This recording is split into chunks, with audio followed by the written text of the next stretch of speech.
پەرلەمانتارێکی سوید جەبار ئەمین بۆ دادگایکردنی ئەردۆغان لە دادگایەکی نێودەوڵەتیدا پێشنیارێکی پێشکەش بە پەرلەمانی ئەو وڵاتە کرد.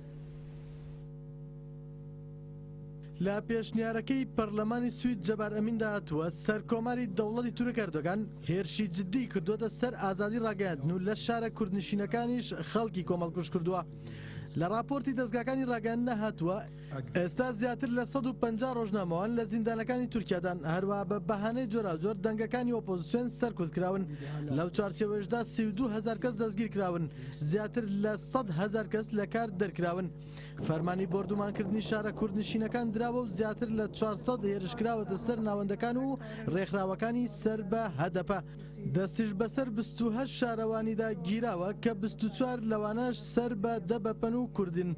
هاوکات ئەردۆغان پشگیری و هاوکاری داعشی کردووە، دژی ڕۆژاوای کوردستانیش ئابلۆقی پێکێناوە، هێرشی کردووە سەر سنوورەکانی وڵاتێکی دیکە و خاکی سووریای داگیر کردووە. جەبار ئەمینیش ئەو داتایانەی سەرەوەی لە پێشنیارەکەیدا وەبیرێناوەتەوە و جێی کردوونەتەوە. پەرلەمانتارە کوردەکەی پەرلەمانی سوید لە پێشنیارەکەیدا ڕوونی کردوێتەوە بە پێی خاڵی حوتەمی پەیمانی ڕۆما ئەردۆغان لانی کەم 3 تاوانی ئەنجام داوە. ئەو تاوانەش بریتین لە تاوان دژی خەڵکی مەدەنی، زیندانیکردنی خەڵکی مەدەنی و شکنجەکردنیان. داواشی لە پەرلەمانی سوید کردووە کە دەنگ بە پێشنیارەکەی بدەن و ڕادەستی نەتەوە یەکگرتوەکانی بکەن.